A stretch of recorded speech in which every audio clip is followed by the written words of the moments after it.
తాకట్లో ఉన్న బంగారాన్ని విడిపించి ఆ రోజున మార్కెట్ ధర కట్టి మిగిలిన డబ్బును మీకు అందిస్తుంది కొమ్మూరి గోల్డ్. చాలా గొప్పగా ఉందమ్మా మీ జర్నీ. అండ్ ఇవాళ ఐ డ్రీమ్ స్టూడియోస్కి మీరు ఇచ్చిన ఇంటర్వ్యూ 10 కాలాల పాటు రాబోయే తరంలో డిజిటల్ స్పేస్లో అలా ఉండిపోతుంది. రాబోయే తరాల వాళ్ళు రాబోయే తరాల వాళ్ళందరూ కూడా ఇది గుర్తుపెట్టుకుని చూస్తారు. రాజశ్రీ గారనే ఒక గొప్ప నటీమణి ఇలా యాక్ట్ చేశారు, ఇది ఆవిడ జీవితంలోని అనుభవాలు అని చెప్పి. నేను ఈరోజు ఇంటర్వ్యూ చెప్తున్నానంటే ఈ పరిచయం ఇప్పుడుది కాదు, ఒక 20 years బ్యాక్ సంజయ్ అని ఆ అబ్బాయి నాకు మా బాబు ఏజ్ అంటే మా బాబు కంటే కొద్ది పెద్దోడై ఉండొచ్చు. వైజాగ్లో ఆ బాబుతో నాకు పరిచయం అయింది. నా ఫొటోస్ అన్నీ తెచ్చిచ్చాడనమాట. నేను అంజనీదేవి గారు షౌకజంగా, అది చాలా రేర్ ఫోటో. ఆ ఫోటో అందరూ కలిసింది. ఆ ఫోటో తెచ్చి ఒకసారి మన ఇంటికి వచ్చి ఇచ్చినప్పుడు చిన్న కుర్రోడు అబ్బాయి ఇచ్చాడనమాట. అది 2-3 సార్లు మన ఇంటికి వచ్చాడు, అయిపోయింది. చాలా గ్యాప్ అయిపోయింది. తర్వాత నాకు ఆ అబ్బాయితో మాటలో పరిచయం లేదు. మొన్న సడన్గా ఫోన్ చేసి, అంటే వాట్సాప్లో అందరూ వచ్చేస్తుంటారు, మన సెల్ ఫోన్ ఇదేంటే ఐఫోన్ కదా, అదేంటో అందరూ వచ్చేస్తుంటే హాయ్ అంటూ అమ్మ నేను సంజయ్ ఎంతోమంది ఉంటారు పేర్లతో అని గమ్మున్నా అనమాట. తర్వాత ఇంకోరి ద్వారా ఫోన్ చేయించారు. తర్వాత వచ్చేసి అమ్మ నేనమ్మా సంజయనమ్మ అని తన ఫోటో పంపించారు. ఎక్కడో చూసినట్టుంది ఫోటో అనుకున్నా. చాలా కాలం అయిపోయింది నాకు 20 years. నేను కూడా ఇప్పుడు ముసలోళ్ళు అయిపోయి ఉంటారు అంటే, లేదమ్మా నేను మీ మా బాబే మారిపోయాడు, అప్పటికి ఇప్పుడు 20 years అయితే మారిపోరా, ఎదిగే వయసు కదా. తర్వాత చెప్పి పాపం ఈ ప్రోగ్రామ్కి నేను మీకు ఇంటర్వ్యూ ఇవ్వటానికి కారణం ఆ బాబు. జస్ట్ లైక్ మా బాబులాగా కొడుకులాగా నేను ఆ అబ్బాయిని అనుకుంటున్నాను. సంజయ్ నీకు చాలా థ్యాంక్స్ బాబు, నీకు చిన్నవాడు కదా, నమస్కారం చెప్పుకోడు. అమ్మా, జయలలిత గారు మీకు కొలీగు, ఫ్రెండు. ఆ తర్వాత ఆవిడ తమిళనాడు సీఎం అయ్యాక ఎలా ఉండేది మీ అనుబంధం? అందరినీ పిలిచి ఆవిడ భోజనాలు పెట్టడం, ఆర్టిస్ట్ అందరినీ ఒక చోటికి తీసుకురావడం చేసేవారని వింటుంటాం. మీ బాబుని కూడా ఎత్తుకున్నారని చెప్పి. అవునమ్మా, అంటే నేను ఆవిడ కలిసి చేసింది తెలుగులో వచ్చి గోపాలుడు భూపాలుడు అనే పిక్చర్లో రామారావు గారు డ్యూయల్ అనమాట. అందులో ఇద్దరం కలిసి యాక్ట్ చేసాం. తర్వాత తమిళ్లో కూడా అడిమే పెండు అనే పిక్చర్లో, కుడిరింత కోయిలు, తర్వాత పట్టికాటు పొన్నయ్య, అలాగే 2-3 పిక్చర్లు యాక్ట్ చేసాము. చేసినప్పుడు ఆవిడకి నాకు కొద్దిగా అక్కడక్కడ ఉండేవి సీన్లు. ఆవిడ సీన్స్ సెపరేట్గా ఉండేవి, నాకు సెపరేట్గా ఉండేవి. ఎందుకంటే ఎంజీఆర్ గారు డ్యూయల్ రోల్ అయితే ఒక క్యారెక్టర్ ఏమో జయలలిత, ఒక క్యారెక్టర్ నేను ఉండేదాన్ని ఎప్పుడు కూడా. ఆయన ఎంజీఆర్ గారు డ్యూయల్ అయితే జయలలిత ఉందంటే నేను ఉండొస్తుంది అనమాట ఆ పిక్చర్లో. అలా యాక్ట్ చేసేవాడు అనమాట. తర్వాత ఎప్పుడు అందరు అంటారు ఆవిడకి చాలా ఇదిగా రిజర్వ్గా, కానీ చాలా చక్కగా మాట్లాడుతుంది. ఎందుకు మొన్న ఇంటికి భోజనానికి పిలిచినప్పుడు కూడా అందరూ అలా కూర్చున్నారు, సరోజీ జీవన్ గారు అందరు కూర్చున్నారు, నేను తన పక్కన కూర్చున్నాను. జోకులు వేస్తుంది అనమాట. అప్పుడు అలాగా ఆంధ్ర క్లబ్లో అది ఇది అని చెప్తూ వాళ్ళందరూ ఏదో కబుర్లు ఆడుతుంటే ఇవి చెప్తూ ఉండేది అనమాట. మేము అలా చాలా చక్కగా మాట్లాడుకుంటాం. పాత కబుర్లు అన్నీ చెప్తుంటారు తను, వాళ్ళిలాగా వీళ్ళలాగా అని అన్నీ చాలా బాగుంటుంది అనమాట. లేకపోతే అడుగుతుంది అక్కయ్య గారు ఎలా ఉంటారు. మా అక్కయ్య దగ్గర నిలబడి చాలాసేపు మాట్లాడింది పెళ్ళి నిలబడి. మా సిస్టర్ వీల్ చైర్లో కూర్చున్నారు మ్యారేజ్కి వచ్చినప్పుడు, మా బాబు మ్యారేజ్కి. చాలా క్లోజ్గా ఉంటుందండి. ఎందుకంటే మా పక్కన కూర్చొని భోంచేయండి ఏ వదలకూడదు అని చెప్తుంది అనమాట. అంటే చెప్పాలంటే చాలా ఉన్నాయి మా ఇద్దరికి. కానీ మనం ఆవిడ సీఎం అయిన తర్వాత ఆవిడకి ఇవ్వాల్సిన మర్యాద మనం ఇవ్వాలి. ఒకటమ్మా, ఒక ఆర్టిస్ట్, ఇప్పుడు నేను ఆర్టిస్ట్ని, రాజకుమారి వేషం వేస్తున్నా అంటే ఆ డిగ్నిటీతో కూర్చోవాలి. బిచ్చగారి క్యారెక్టర్ యాక్టర్స్ అనుకో, ఇలా కూర్చున్నా పర్వాలేదు, ఇలా కూర్చున్నా పర్వాలేదు, ఇలా కూర్చున్నా పర్వాలేదు, ఇలా కూర్చున్నా పర్వాలేదు. రాణి వేషం వేసుకొని ఇలా కూర్చుంటే బాగోదు. అవును, మనం ఆ పదవికి ఆ డ్రెస్కి ఇచ్చే గౌరవం. ఇప్పుడు రాజశ్రీ అన్నప్పుడు ఇంట్లో ఒకలా ఉంటాం, సెట్లో ఒకలా ఉంటాం. అవును, అది నార్మల్. ఇప్పుడు పెళ్ళికి వెళ్ళేటప్పుడు ఒక విధంగా డ్రెస్ వేసుకుంటాం, ఇంట్లో ఉన్నప్పుడు నైటీ ఏదో వేసుకుంటాం. అదేలాగా ఆవిడ పర్సనల్గా ఉన్నప్పుడు చాలా క్లోజ్గా అన్నీ నా కొడుకుతో చెప్పింది. కాదరక నెరవేలో మీ అమ్మ ఎంత బాగా చేసింది అనుకున్నాం, అలా ఇలా నా కొడుకుతో చెప్తుంది అనమాట. నా కొడుకు అసలు నా పిక్చర్లు ఎక్కువ చూడడం, చూశాడో లేదో, ఏదో 1-2 చూశాడో ఏమో నాకు తెలియదు, పెద్ద ఇంట్రెస్ట్ లేదు నా పిక్చర్లో చూడడం. అంటే మా అమ్మ ఆర్టిస్ట్ గ్రేట్, అదొకటే. మా నాన్న గ్రేట్, మా అమ్మ గ్రేట్. మా నాన్న మా అమ్మలాగా ఎవరు రారు, వాళ్ళ పిల్లలకి అదే పేర్లు పెట్టుకున్నాడు. కనుక నా కొడుకుకి సినిమా ఫంక్షన్స్కి రావటం, నా వెనకాతలు రావటం, ఇలా ప్రోగ్రాంలు ఇవ్వటం కూడా వాడికి ఇష్టం ఉండదు. ఎందుకమ్మా నీకు ఇంకా హాయిగా మనవరాడితో వాళ్ళతో హాయిగా ఎంజాయ్ చేయి లైఫ్లో. ఇంకా డ్రెస్లు వేసుకొని మనం ఆర్టిస్టు, ఇంకా నువ్వు 1964లోనే ఉండిపోయావు, నువ్వు నీ బుర్ర అదే అంటుంటావు. లేదురా బాబు, అడుగుతున్నారా అలా మరీ అడుగుతున్నారు, ఒక ఆర్టిస్ట్ కదా మనం వాడు పిలుస్తున్నప్పుడు ఆ మర్యాదకి మనం ఒక ఇంటర్వ్యూ ఇవ్వాలి కదా నాన్న, ఇంకా మళ్ళీ ఎప్పుడు ఇస్తాం, మన లైఫ్ అయిపోతుంది, ఇంకా మళ్ళీ మనం ఇవ్వాలన్నా కూడా ఈ లైఫ్ ఈ ఏజ్ అంటే ఓపిక. అవును, ఏజ్ చెప్పను, ఈ ఓపిక అంటే నేను ఎవరితో కూడా అమ్మా ఏజ్ ఎంత అని అడుగుతారు, చాలా రాంగ్ అని చెప్తాను నేను. వయసుతో పని లేదు నీకు, మనం కాలు చేయి బాగుందా, మనం యాక్టివ్గా ఉన్నామా, అది ఒకటే అడుగు నువ్వు. అవును, నేను 50 ఏళ్ళకి ఇలాగా అయిపోతే మనం 90 ఏళ్ళలాగా. అవును, నువ్వు 90 ఏళ్ళు వచ్చి ఇప్పుడు చూడండి, కృష్ణవేణమ్మ గారు ఇంత ఏజ్ వచ్చినా చక్కగా మనిషి వీల్ చైర్లో వచ్చినా నడవలేకపోయినా యాక్టివ్గా ఉంది, హాయిగా ఉంది. అంటే ఏజ్తో సమానం లేదమ్మా అంతే కదా మనిషికి.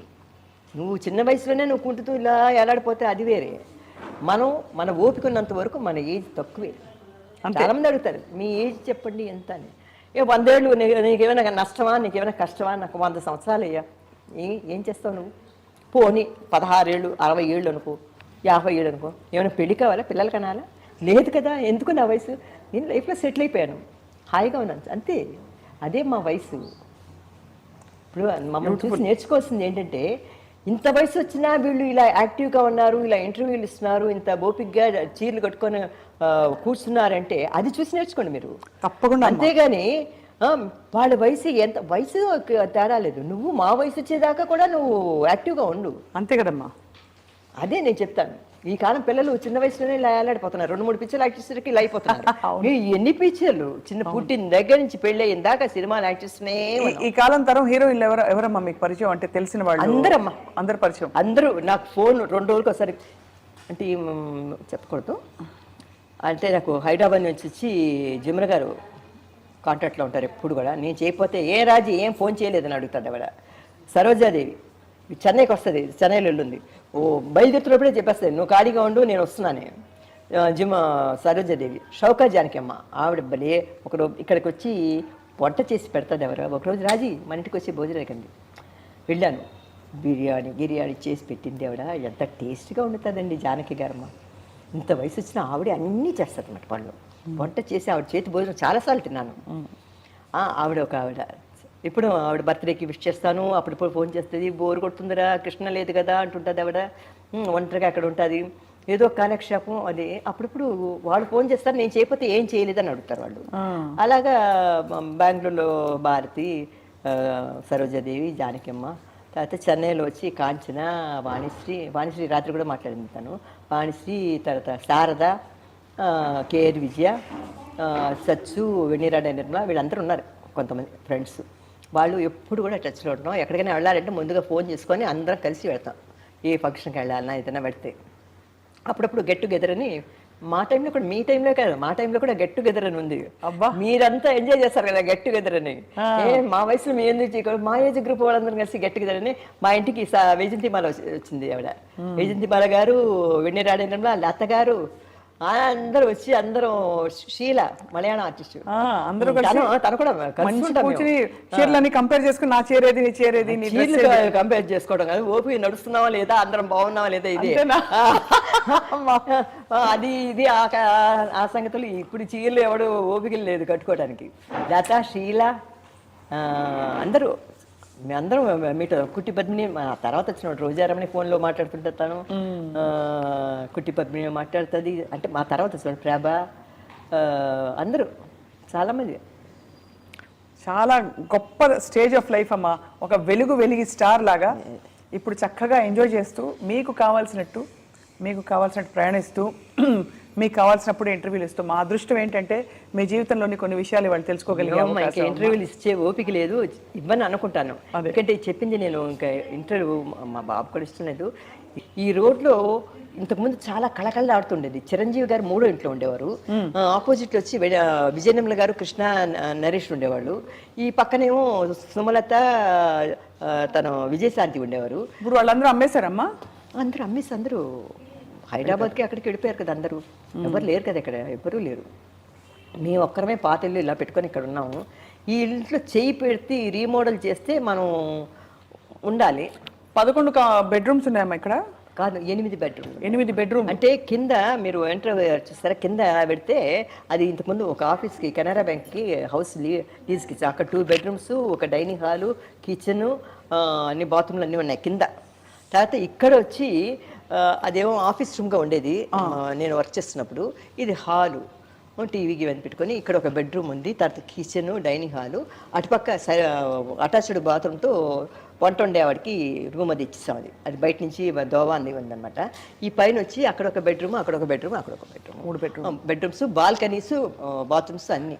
అంటే అప్పట్లో కట్టుకున్నది సౌకర్యంగా. అప్పట్లో ఇది చాలా బాగుండేది, చాలా పెద్ద ఇల్లు.